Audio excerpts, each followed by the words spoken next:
All right, so recording. All right, cool.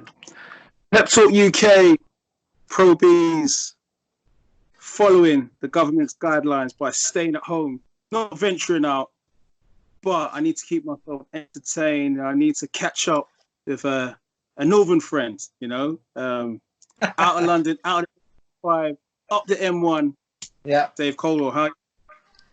I'm all right, mate. How are you? Struggling. As I was saying to you off air, it's very, very difficult to not get about and get to the shows, get to the presses, get out to your local park, and enjoy a game of football with the lads. Do you know what it is? Do you know what it is? Right? We go about our lives every day and just do what we do on autopilot. We don't think about what we're doing. We just get on with stuff. So therefore, we don't actually appreciate what we do. And it's only when you have that freedom taken away from you and you have things that you take for granted away from you, that you actually realise how much of your life they take up and what they actually mean. And now, listen, I look at the positive side of things. Now, maybe moving forward, we seem to be a generation of people that we're in a rush to do shit, but you don't live in the moment of what you're doing. Maybe now we start when everything resets and the world presses play again. Maybe we'll start taking a little bit more notice of what we're doing and enjoying it. Like, if you have a good night out, or let's for instance boxing, for instance. We're very much like, if there's 2 good fights on a bill, people still moan and bitch about the rest of the bill. Maybe now, because it's entertainment, it's what we're doing, maybe now we might start appreciating those 2 fights were wicked. You've got to start looking at the positive side of things. Do you know what I mean? People are too quick to moan and bitch in this world. Maybe attitudes will change because they realise, I'd rather be out there watching 2 good fights on a show than none and having it all taken away from me. Do you know what I mean? And that's how things are at the moment. We have no entertainment at the moment. There's no live sport. It's killing me. And that is not only boxing, football, all the major sports as well. Everything. Yeah. Are you catching up on some old Coronation Street episodes, yeah? No, mate. No. I'm going to lie. I watch Corrie. I do watch Corrie, but there's nothing to catch up on. I'm up to date on everything. But I find it odd because there's 24 hours in a day. I don't sleep many. I sleep maybe like 4 to 5 hours. I'm not switching my telly off until 3 a.m. There's a lot of hours for me to fill to do, an hour here or there, playing football or doing a bit of boxing with Theo or things like that. My daughter going through music, it takes up a little part of a long day, and then for the rest of the time, I'm trying to keep my mind fresh, trying to learn new things and stuff. But it's all indoors. It's all shit, isn't it? But the thing is, we're staying indoors and we're staying safe. That's the thing. And you know what? We're gonna have to wait a little while longer for shows in Britain to kick off. You see the British Boxing Board of Control's announcement? To be honest, I've been saying for a while. Start of June. I don't think boxing is going to be back until September. I don't think we'll be back until September. Yeah. I don't think this, where people are back interacting and things, I don't think this will happen until on a fluid sort of level. It'll happen until June, July. And then July probably, and then obviously once fighters are allowed to get back in gyms and work with the coaches, they're going to need a couple of months of work in the gyms before they're going to be confident enough to go straight into fights. So I generally think about September.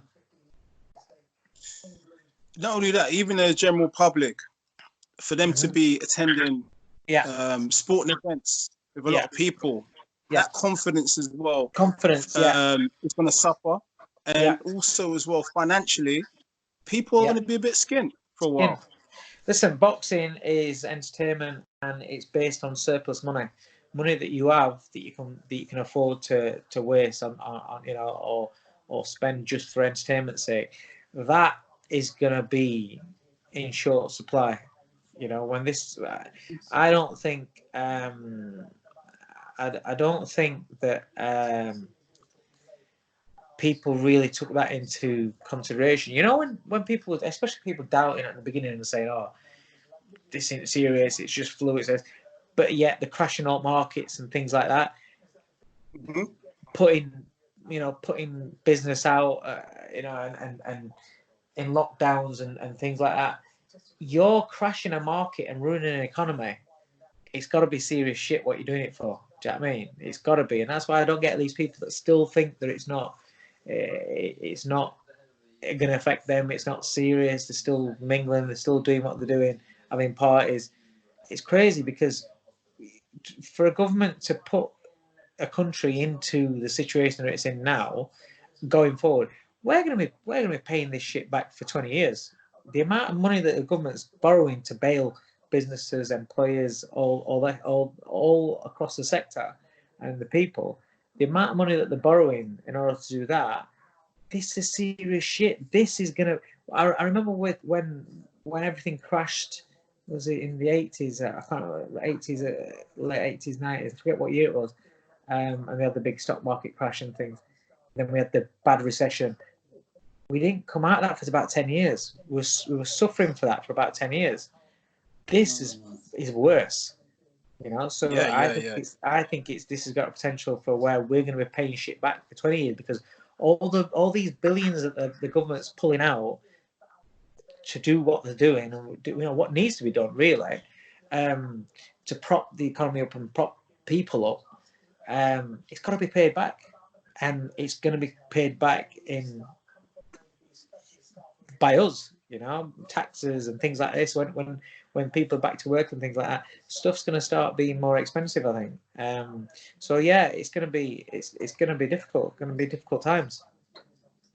Yeah, hard times. But you know what? We'll pull through. We always do. We always do. Yeah, we always do. There's back to the boxing. There's been a bit of news floating about. I think we can touch on firstly Anthony Yarde. We've got obviously sent our condolences. Rosson's dad. Yeah. Saturday night. Do you know what? I read his statement. I was just it's horrible for him. It really is. I mean, it's happening over and over again with loads of people. But obviously, we see Anthony Yarde and we know Anthony Yarde, and it was the words that he put in that statement that was basically telling everybody, listen, take this seriously. It's not just old people. It's not just people that have got underlying health problems, because everybody thinks that that's what it is, And I thought his statement was very, very good, very, very responsible, considering that he's got his own feelings to take into account. But yeah, thoughts go out to him and his family. Definitely, the message is stay at home. Let's take this seriously. Let's make sure we don't spread the virus anymore, and hopefully, life will be back to normal. Yeah. Would you make of the talk of Terence Crawford and Kel, assuming that life gets back to normal? That sounds really interesting. Quite spicy. Yeah. It's a big fight, isn't it? It's a fight. Kel needs big fights. I mean, I don't think anyone's interested in Kel fighting any more Aussie or whatever fighters come, Canadians or anything like that nobody's heard of. I think he needs to be fighting if he wants to be back in at the top. He's got to fight names like Crawford. He's got to fight names. He's not. I don't. If I'm Spence, what do I want to fight him for? He's already beaten once. What has he done to deserve another fight? Spence should be chasing the fights with Crawford and people like that. But yeah, if he can get Crawford over here, that's fantastic. I like Crawford. I'm a big fan of Terence Crawford. I love what he's done throughout the divisions. And if Kel can get that fight, that'd be wicked. But I don't know how serious talks have been. I don't know anything. All I heard was that one day when it came out on the websites and stuff, where people all of a sudden started talking about Terence Crawford coming over to fight Kell Brook. If that's the case, that's a good fight, and I'll look forward to that fight. It's interesting because you can look at it from two ways. Terence Crawford, for all of his brilliance, being pound for pound #1, top 3, etc., Yeah. still needs to have those big names on his resume as well. Yeah. And then Kell Brook obviously wants to be a 2-time world champion as well in the twilight of his career. So all's at stake. These two fight. Oh, it's a very good fight for both fighters, isn't it? Kelly's still a name in the division, and you know he especially if it comes over. Listen, if Crawford came over here to win the title with Ricky Burns, so he's, you know, we know that he'll travel. He's got a good thing going on in his hometown as well. So wherever it's going to be, the atmosphere for the fight is going to be brilliant. If it's over here, the atmosphere will be brilliant because everybody will turn out wanting to see Crawford fight because he's got a lot of UK fans. Obviously, Kell's British as well, and he's got his fan base. But then if it goes out and it's over in the States, the atmosphere at Crawford fights are great as well. So it's a fight that would generate the atmosphere, would generate the interest, but it would be a good fight as well. It would be a very good fight. So, you know, hopefully it happens. All right, just to conclude, lastly, Billy Joe's in hot water over that video that went viral online. Yeah. I believe the British Boxing Board of Control has suspended his license over here. Yeah. It's quite a sticky one, to be honest. I for one was surprised by it, but what respect? Well, just basically the timing of it, in terms of when it happened, and also just, you know, that big fight with Canelo's on the horizon, potentially in the future. Do you know what it is? I don't think it's. I wouldn't put anything into like timing or the fight and things like that. I just think it was a silly, stupid thing to do. And listen, I get on with Billy Joe Saunders, and I class him as a mate, and I like him, and he's always been great with me. But when even if it's your close friends, when it's your friends and your friends step out of order, or then you would tell them anyway. I wouldn't say, oh, I'm friends with Billy Joe, but I get on with him really well. Whenever I see him, we speak, whatever his messages, we get on. And it's the same thing. You're asking me about what do I think about it. I think it was a stupid thing to do. It was something that he did surely without thinking. He's not a malicious. Do you know what? He's done a lot of daft things, and we've said this before he came to Matchroom. You know, he's done stuff. He's one of these kids that is your. You can imagine being that kid in the classroom, always causing shit with the teachers, always just to get a laugh, kind of like to get your attention and get just to have a laugh with people. And he's done a few things that have been where you say, mate, that's wrong.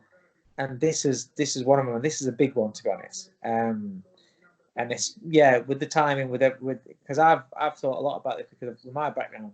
I think on the kid's point of view, and when you're locked in with somebody that's abusive or anything like that, then this is a bad time.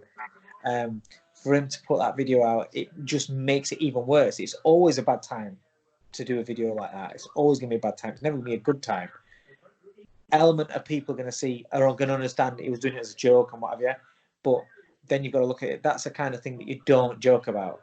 And so he'll know. He's apologised for it, and he'll know. And it's something that, like I said, not defending him, but it's something that he does regular, where he just don't think, and he'll just do something stupid because he's constantly living in a sort of lifestyle where he's always having banter, he's always having a laugh, he's always doing pranks, and he's always messing about with his mates, and he's just he's carried that on and not thought about what he's done, and